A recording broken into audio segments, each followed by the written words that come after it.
일이 생겼어요. 지금까지 내가 살면서 신앙생활에 오면서 요즘만큼 열심히 기도해 본 적이 없습니다. 새벽을 깨우며 기도하고 밤에도 나와서 기도하고 정말 시간 되는 대로 하나님 앞에 날마다 눈물로 호소하고 어느 때보다도 간절히 기도하는데 도무지 하나님이 묵묵부답입니다. 마치 하나님이 나를 밀어내는 것 같습니다. 마치 하나님께서 나에게 등을 돌린 것 같습니다. 여러분, 우리가 가끔 그런 일들을 경험할 수 있을 거예요. 어느 때보다도 내가 간절히 기도했는데도 불구하고 하나님이 내 기도를 외면하시는 것 같다. 다른 사람들 보면, 간증을 들어보면 열심히 기도했더니 하나님이 기도에 응답을 해주시더라. 그러면서 하나님을 찬미하는 삶을 살아가는데 왜 나는 안 될까? 왜 나에게는 이러시는 건가? 그래서 실망하고 절망하고 낙심하는 경우들이 많이 있습니다. 그러다가 어떤 경우에는 시험에 빠지기도 하죠. 자, 오늘 본문에는 예수님으로부터 철저하게 외면당하고 무시당하고 거절당한 한 여인의 이야기가 나옵니다. 예수님께서 시돈과 두로라고 하는 이방인 지역에서 사역을 하고 계시는데 한 가나안 여인이 예수님을 찾아왔어요. 그리고 귀신 들려서, 그것도 아주 흉측한 귀신이 들려서 고통받고 있는 내 딸을 고쳐달라고 예수님께 간청합니다. 근데 웬일인지 예수님이 평상시와는 다르게 오늘 이 여인의 그 간청에 대해서 묵묵부답, 아니 아예 외면을 해버리셨어요. 단 한 말씀도 하시지 않았습니다. 그러다가 나중에는 이 이방 여인을 아주 무시하고 심지어는 이 이방 여인을 개 취급합니다. 자녀에게 줄 것도 부족한데 개에게 줄 것이 어디 있겠느냐. 여기서 말하는 개는 이 여인을 말하는 거죠. 유대인들에게 줄 은혜도 없는데 이방인에게 줄 은혜가 어디 있느냐. 이 여인뿐만 아니라 이방인들을 전부 싸잡아서 한마디로 말해서 무시하고 모욕하는 그런 언사를 하신 겁니다.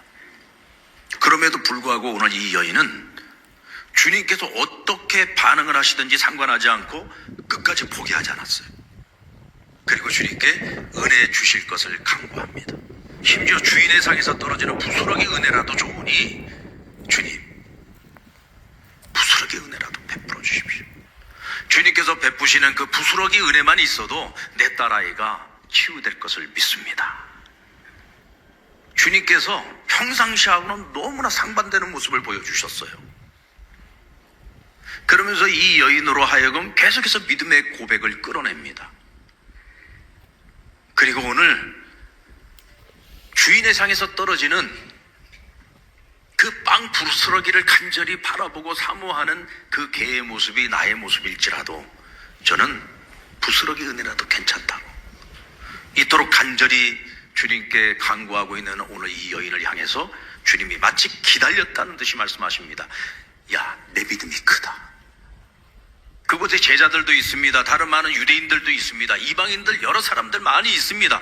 그 많은 사람들이 있는데 그 중에서 오늘 이 여인, 이 단 한 여인, 주님께서 심지어는 개라고까지 비하했던 이 여인을 향해서 말씀하십니다. 내 믿음이 크다. 여기 있는 그 어떤 유대인보다도 네 믿음이 크고 이 제자들보다도 너의 믿음이 더 크다. 그리고 말씀하시기를 내 소원이 이루어질지어다. 그리고 여인이 가지고 있던 이 문제를 단번에 해결해 주십니다. 오늘 이 사건에서 주님이 보여주신 태도는 참 많은 의문점이 있어요. 왜냐하면 평상시 예수님의 모습과는 너무 달라요. 주님은 불쌍히 여기게 될 사람들을 그냥 지나친 적이 없습니다.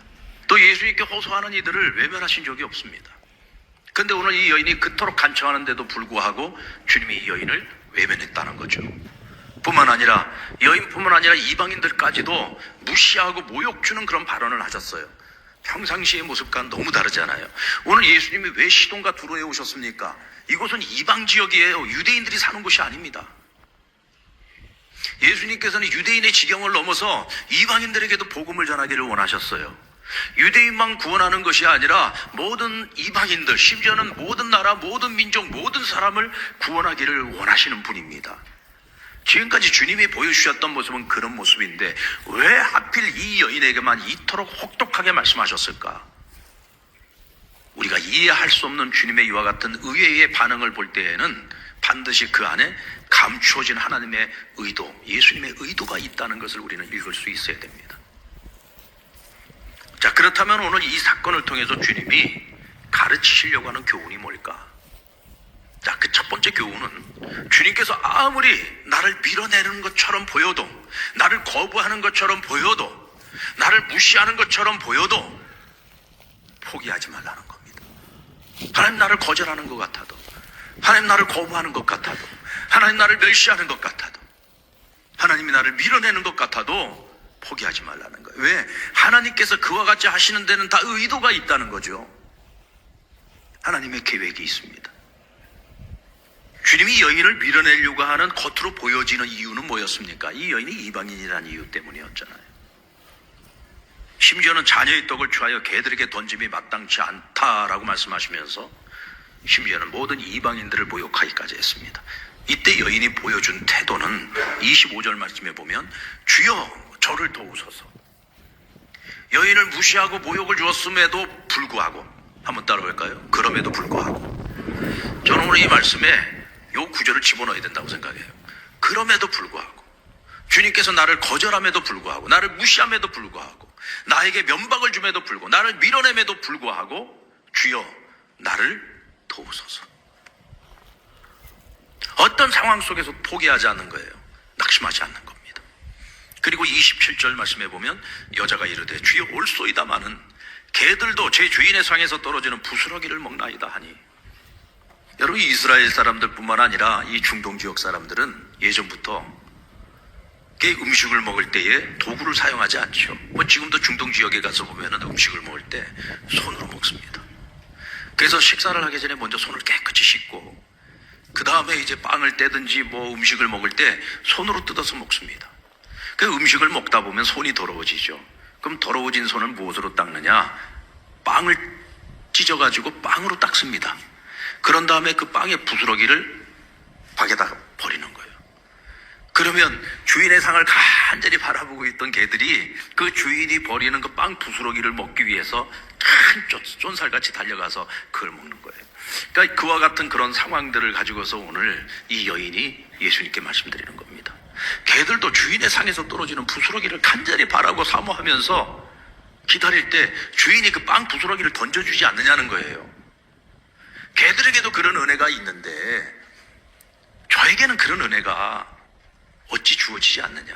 그러니까 주님께 부스러기 은혜라도 달라고 간청을 하고 있는